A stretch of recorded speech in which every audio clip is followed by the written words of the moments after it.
A U.S. command hub, vital for air, sea, and space operations in the Gulf, was struck so hard that its communications dome had to be removed. Yet hours later, the base reported it was fully operational.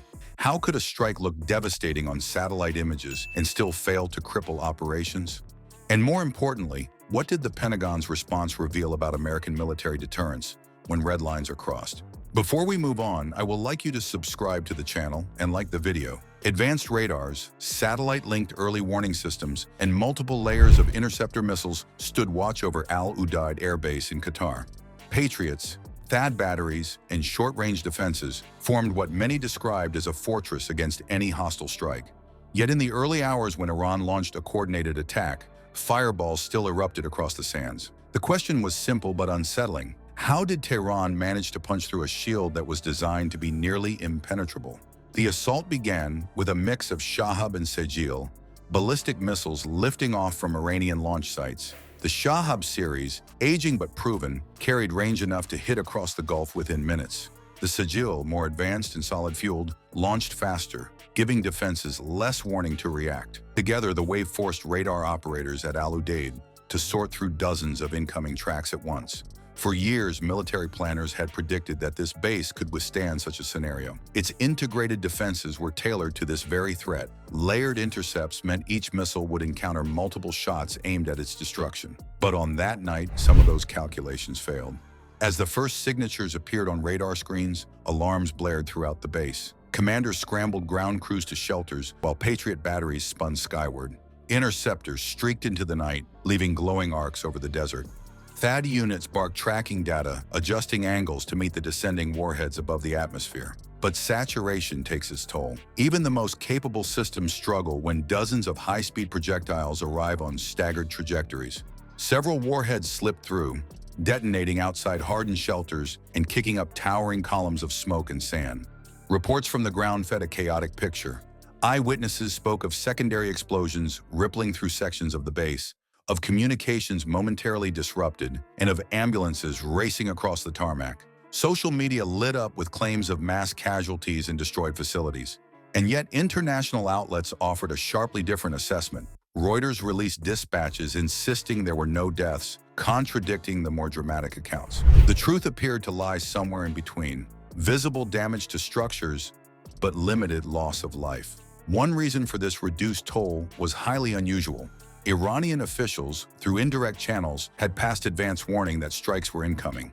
By alerting Qatar and the United States, Tehran walked a narrow line, signaling retaliation without inviting an uncontrollable spiral into total war.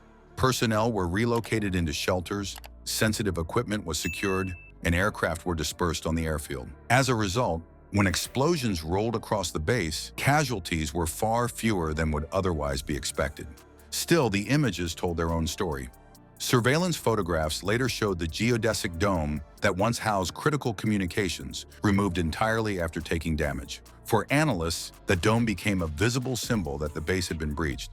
Yet beyond the visuals, operations inside the command center continued. Flights launched, satellite data relays persisted, and the command structure did not collapse. The strike, while successful in proving reach, failed to deliver crippling effect.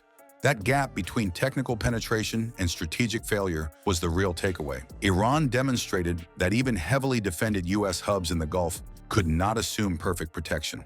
But by signaling its intentions in advance, it limited consequences and made its strike more political statement than battlefield victory.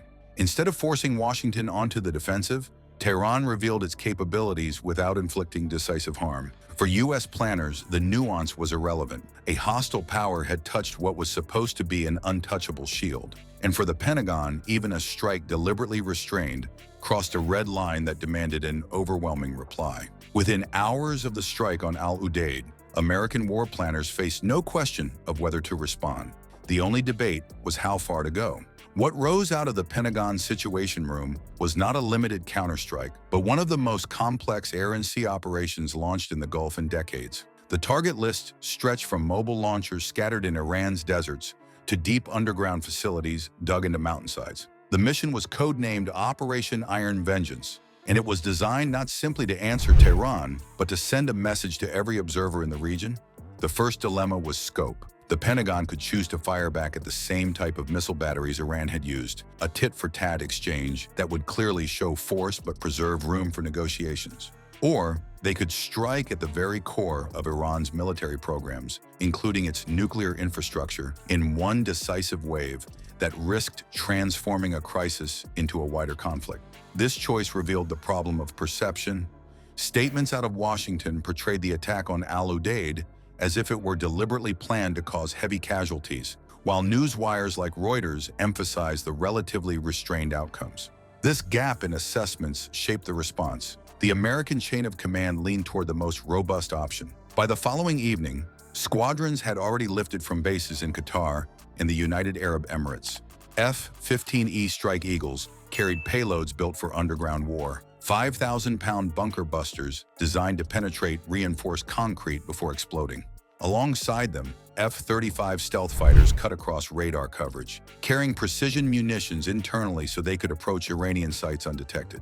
Out at sea, Ohio-class submarines slid into launch depth and opened their hatches for Tomahawk cruise missiles, each programmed with coordinates miles inside Iranian territory. These waves were layered, not simultaneous. They were staggered so that radars and defenses would be overwhelmed again and again, leaving no breathing room for counterfire. From the electronic front, Navy EA-18G Growlers jammed and disrupted Iranian air defense radars. In orbit, satellites tracked mobile units in real time and relayed the images straight into command rooms on the ground. Drones hovered near the Iranian border, providing infrared video of convoys dispersing. The feeds were patched into the Combined Air Operations Center, where officers watched the missiles launch, make course corrections, and plunge toward runways, research reactors, and buried stockpiles. Operation Iron Vengeance stretched across air, sea, space, and cyber domains all at once. It was not a single strike, but an entire architecture of war built to operate simultaneously. The choice of targets revealed the depth of the campaign. Analysts claimed warheads slammed into Natanz, Fordow, and Iraq, each site built to shield enrichment equipment or reactors beneath layers of soil and rock. Craters marked the entrances, while underground blasts shook chambers where centrifuges had once spun. For Iran, those facilities represented decades of investment and immense political pride. Revealing they could be hit so rapidly was itself a weapon. This marks the psychological side of the campaign. Tehran learned its nuclear crown jewels were vulnerable, not only to sabotage or sanctions, but to fast and overwhelming military force. At the same time, Gulf capitals watching from Riyadh, Abu Dhabi, and Manama saw proof that Washington's security guarantees still carried weight. By choosing a massive strike rather than a gesture, America recalibrated the scale of deterrence across the entire region. Operation Iron Vengeance ended not with static images of missile craters, but with a new balance of fear, alliances, and calculations spread from Tehran to the shores of the Gulf. Iran managed to punch through defenses that were supposed to shield America's most critical Gulf command center, but the Pentagon's reply was not measured. It was built to erase doubt. Operation Iron Vengeance hit harder and faster than Tehran expected, showing that even underground strongholds had no guarantee of survival. Symbolism mattered as much as explosions. The strike reminded every regional power that American red lines are not open for testing. Yet every missile carries a message alongside its warhead. The real question is simple: when the next launch comes, will deterrence hold or collapse under pressure?